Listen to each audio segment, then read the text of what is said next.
O que Gabigol, Marcelo e o treinador Tite têm em comum? Se você conhece os três, possivelmente você vai falar que os três foram demitidos ou seus contratos acabaram.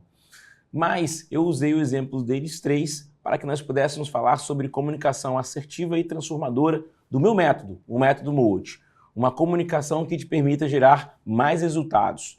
E o método MOLD eu sempre falo para os profissionais do mercado financeiro, porque é o meu mercado, como eu consegui sair de garçom e me tornar sócio no mercado financeiro e falar nos principais veículos de comunicação. Muito estudo, muita técnica, muita reflexão, investi muito na minha comunicação. E eu fico olhando alguns exemplos e através desses exemplos eu venho trazer para vocês 3 técnicas que nos ajudam a melhorar a nossa comunicação para que a gente possa realizar mais vendas, mais conexão, mais negociação e principalmente desenvolver uma rede de contatos que vai te ajudar a gerar melhores resultados. E a chamada de hoje é para falar de 3 profissionais do mercado financeiro extremamente valiosos. Marcelo, campeão pelo Real Madrid, campeão pelo Fluminense, Tite, treinador da seleção, campeão no Corinthians, e Gabigol, um dos caras que tem mais títulos ou gols em finais da história mundial, curiosamente. Mas, muito bem, o que eles possuem que nos dão orientações, que nos dão entendimento sobre comunicação e sobre comunicação ser tão importante e que vai ajudar principalmente você que é do mercado financeiro ou que não é do mercado financeiro. Vamos lá, a primeira questão é o seguinte, o Tite, numa entrevista, ele falou que poderia garantir que o Flamengo iria se classificar. O Marcelo ia ser substituído pelo Mano Menezes e falou alguma coisa que basicamente fez a rescisão do contrato, independente dos seus títulos. E o Gabigol, no meio de uma final, ele conseguiu levar o Flamengo ao título com 2 gols, mas fez um comunicado e foi suspenso nos próximos jogos. A gente vai ver o que irá acontecer. Mas o que eles 3 cometeram de errado? Muito bem, muitas vezes nós temos títulos, nós temos uma posição na nossa instituição financeira ou na nossa empresa, mas a gente se acha em alguns momentos acima do bem e do mal e que a gente pode falar o que quiser que nós não teremos problemas. E quando eu falo do método MOLD, esse método de comunicação assertiva e transformadora, é que você precisa ter sempre muito cuidado sobre o que você vai falar.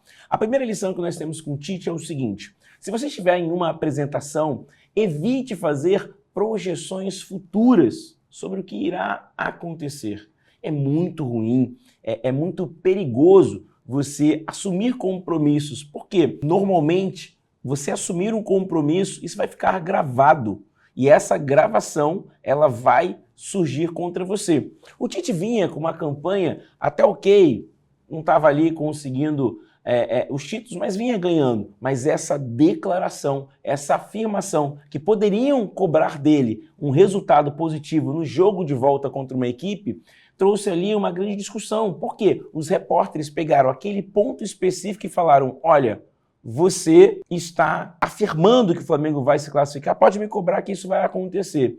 E esse é um erro de comunicação muito grande, que às vezes você tem que ter muito cuidado. Também você não pode cometer um outro pecado que é o acho.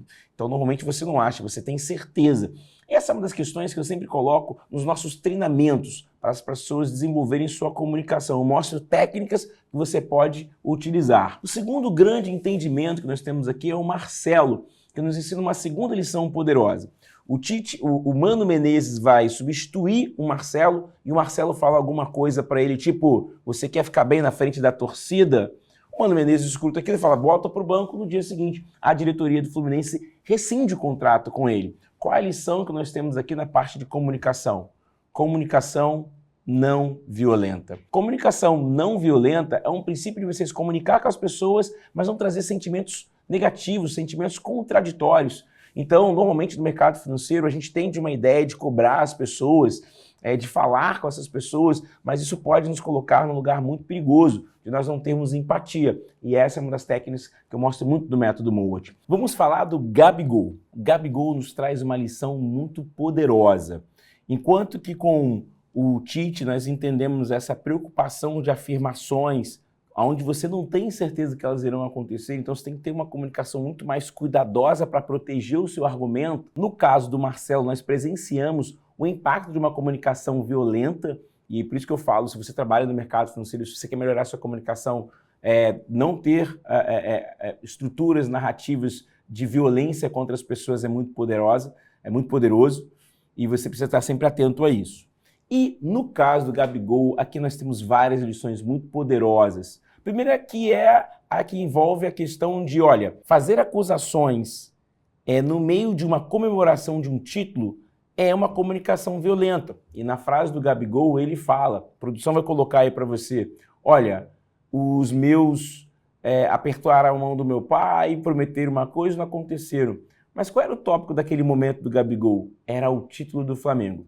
E no livro 48 Leis do Poder, existe uma lei chamada Nunca Ofusque o Brilho do Mestre. Então não era o momento de falar sobre isso, era o título do Flamengo. Isso trouxe algumas consequências. Logo em seguida, ele faz mais uma comunicação violenta, onde ele reitera a sua insatisfação com o Tite. Nós precisamos lembrar que ele, Tite, já tinha tido um problema de comunicação quando o Gabigol, conquistando o título do Flamengo, ele faz ali um xingamento contra o Tite. Isso também ficou ali. Isso é mais uma lição poderosa.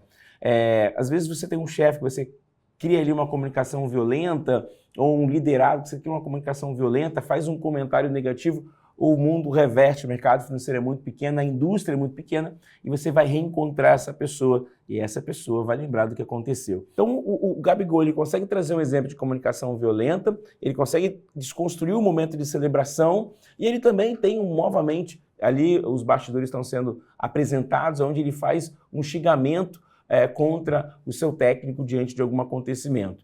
Mas o que fica ali da mensagem do Gabigol é muito claro, né? Uma comunicação violenta, ofuscar o brilho do mestre, trazer uma informação que não é tão digna, fazer uma acusação, por mais títulos que ele tenha, a comunicação com essas três questões desconstruiu uma carreira, uma parceria, porque no dia seguinte ele foi suspenso. Então, se você está aí querendo desenvolver sua comunicação, esses são pilares fundamentais que vão te ajudar bastante. Você tem uma questão que você pode adicionar aqui, se tem um comentário que faz sentido, escreve aqui pra gente, comenta se você concorda com esses pontos de vista, que vai ser um prazer conversar com vocês. Convido vocês a me visitar no meu canal do Instagram, Gilvan Bueno ou Método Moat. Até lá, tchau, tchau.